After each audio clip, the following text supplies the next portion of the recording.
tapat, matatag at maaasahan balitang tama at totoo lamang dito sa Pilipinas Network. Magandang araw sa ating mga kababayan sa Pilipinas at sa buong mundo. Huwag kalimutang pusuan ang video, sumubaybay at pindutin ang batingaw upang lagi kayong updated sa balita. Simulan na natin. Isang matinding krisis sa seguridad ang muling sumiklab sa Strait of Hormuz matapos magpalitan ng marahas na pag-atake ang Estados Unidos at Iran. Ang bakbakang ito ay nagbabantang ganap na sumira sa kamakailang pinirmahang kasunduan o Memorandum of Understanding sa pagitan ng dalawang bansa. Nanganganib ngayon ang pandaigdigang supply ng langis dahil sa estratehikong rutang ito na muling naging sentro ng mainit na geopolitikal na tunggalian.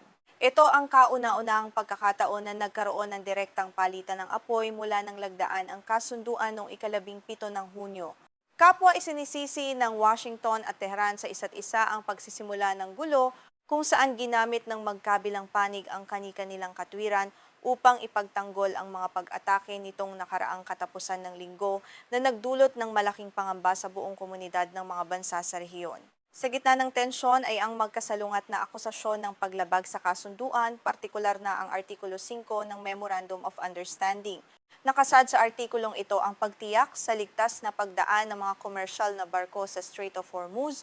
Nakasaad din dito na dapat alisin ang anumang militar at teknikal na harang upang mapanatili ang malayang nabigasyon na kritikal para sa pandaigdigang kalakalan ng enerhiya.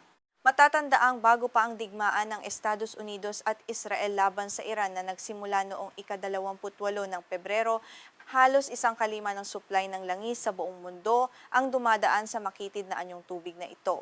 Ang de facto na blokada ng Iran ay nagbunsod ng isang malubhang krisis sa enerhiya sa buong mundo na nagpahirap sa maraming bansa kaminang na ang Pilipinas dahil sa pagtaas ng presyo ng petrolyo. Bagamat nagkasundo ang dalawang panig na muling buksan ang estratehikong lagusan, mariing tinututulan ng Tehran ang tangka ng Estados Unidos na gumawa ng mga alternatibong ruta na mas malapit sa panig ng Oman. Para sa Iran, ang hakbang na ito ng Amerika ay isang direktang panghihimasok sa kanilang pambansang soberanya at pagtatangkang bawasan ang kanilang kontrol sa isa sa pinakamahalagang maritime choke point sa mundo. Nagsimula ang pinakabagong serye ng karahasan noong Biyernes nang tamaan ng isang hindi mabatid na patatalsik na sandata o projectile ang isang barkong naglalayag sa Strait of Hormuz. Agad na gumanti ang militar ng Estados Unidos sa pamamagitan ng pag-atake sa mga posisyon ng Iran, bagamat hindi direktang inako ng Tehran ang responsibilidad sa unang insidente na lalong nagpagulo sa sitwasyon ng seguridad sa rehiyon. Ang ugat ng patuloy na labanan ay nagmumula sa magkaibang interpretasyon ng nilalaman ng pinagkasunduang memorandum sa pagitan ng dalawang bansa. Habang iginigiit ng Estados Unidos ang ganap na kalayaan sa nabigasyon para sa lahat ng bansa, naniniwala naman ang Iran na ang kasunduan ay nagbibigay sa kanila ng eksklusibong karapatan na pamahalaan at pangasiwaan ang trapiko ng mga barko sa loob ng kanilang mga teritoryong katubigan sa Golpo. Sa kanyang opisyal na pagbisita sa Baghdad, Iraq, hayagang ipinahayag ni Iranian Foreign Minister Abbas Araghchi na ang Strait of Hormuz ay mananatili sa ilalim ng buong pangangasiwa at pamamahala ng Iran sa susunod na 30 araw. Idiniyangin niya na walang ibang bansa ang may karapatang manghimasok at ang anumang unilateral na aksyon ng Amerika ay magpapalala lamang sa sitwasyon at magpapatagal sa pagbubukas nito. Ayor kay Hassan Ahmadian, isang propesor mula sa University of Tehran, tahasang tinatalikuran ng Washington ang kasunduang pinirmahan nito noong Hunyo. Sinabi niya na nais ng Estados Unidos na magpatupad ng ibang kaayusan na taliwas sa orihinal na kasunduan, kaakibat ang pagpilit sa Iran na sumunod sa mga obligasyon nito. Inahalin tulad niya ito sa ginawa ng Amerika sa Lebanon sa pamamagitan ng bagong framework agreement. Ipinaliwanag naman ng analistang pampulitika na si Abbas Aslani na itinuturing ng Iran ang Strait of Hormuz bilang isang mabisang panakot o deterrent laban sa mga susunod na agresyon ng Estados Unidos. Para sa Tehran, ang kontrol sa katubigang ito ay isang mahalagang alas sa negosasyon upang mapigilan ang anumang bagong pag-atake sa kanilang bansa. Kaya naman hindi nila papayagan ang anumang pagbabago rito gamit ang dahas.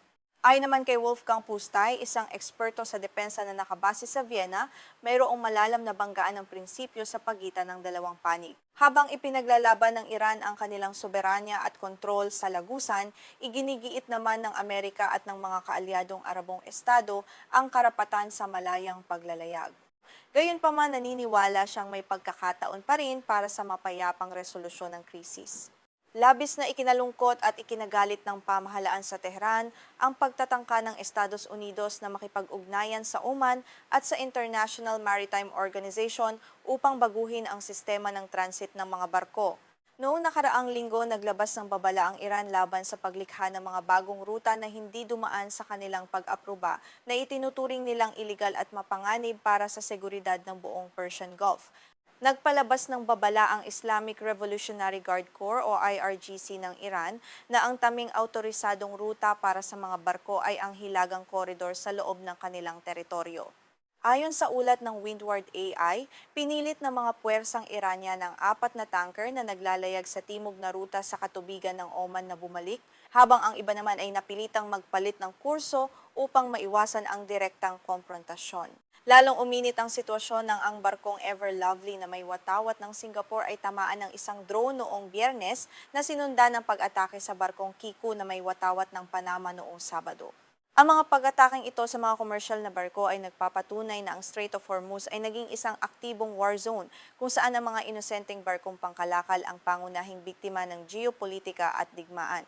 Pakas ang barkong inosenteng barkong pangkalakal ang pangunahing biktima ng geopolitika at digmaan. Dahil sa matinding banta ng karahasan, bumagsak ng husto ang bilangan ng mga barkong dumadaan sa Strait of Hormuz. Mula sa 70 transit noong Miyerkules, bumaba ito sa 54 noong Huwebes at tuluyang sumadsad sa 40 barko na lamang noong Sabado ayon sa Windward AI. Ang ganitong pagbaba ng aktibidad ay nagdudulot ng matinding pagkaantala sa pandaigdigang supply chain ng mga produktong petrolyo. Mariing kinondena ng Ministry ng Ugnayang Panlabas ng Iran ang mga serye ng pag-atake ng Estados Unidos noong Biyernes at Sabado. Tinawag nila itong isang garapal na paglabag sa charter ng United Nations at malinaw na pagsuway sa unang talata ng pinagkasunduang Memorandum of Understanding. Ayon sa Tehran, ipinapakita lamang ng Amerika na wala silang pagpapahalaga sa kanilang mga binitiwang pangako sa kasunduan. Bilang tugon, naglunsad ang IRGC ng mga ballistic missile at drone laban sa mga puwersa ng Estados Unidos sa Ali Al-Salem Air Base sa Kuwait at sa himpilan ng US Fifth Fleet sa Bahrain. Inakusahan ng Iran ang Amerika ng paglabag sa kasunduan at iginiit na ang kasunduan ay nagbibigay sa kanila ng karapatang kontrolin ang mga barko na nagbunsod sa kanila na umatake sa mga estratehikong base militar ng US sa rehiyon. Sa kanyang social media platform na Truth Social, naglabas ng matinding pahayag si US President Donald Trump. Inanunsyo niya na sinalakay ng mga puwersang Amerikano ang mga imbakan ng missile at drone ng Iran, pati na ang kanilang mga radar site. Nagbabala si Trump na kung magpapatuloy ang paglabag ng Iran sa kasunduan, mapipilitan ang Amerika na gamitin ang buong lakas militar nito na maaring magbura sa Iran. Sinuportahan naman ni US Vice President J.D. Vance ang pahayag na ito na nagsasabing tinupad ng Amerika ang kasunduan ngunit ang karahasan ay sasagutin din ng karahasan. Samantala, kinumpirma ng US Central Command o CENTCOM na naglunsad pa sila ng karagdagang mga pag-atake bilang direktang tugon sa patuloy na agresyon ng Iran laban sa mga komersyal na barko na naglalayag sa napakahalagang rutang ito ng pandaigdigang kalakalan. Mariing kinondena ng Bahrain at Kuwait ang mga pag-atake ng Iran sa ikalawang sunod na araw, habang ang buong mundo ay nakatutok ngayon sa lumalalang krisis na ito. Ang hindi pagkakaunawaan sa Artikulo 5 ng Memorandum of Understanding ay nagpapakita kung gaano karupok ang kapayapaan sa gitnang silangan, kung saan ang isang pagkakamali ay maaaring magbunsod ng isang malawakang digmaan na makakaapekto sa lahat.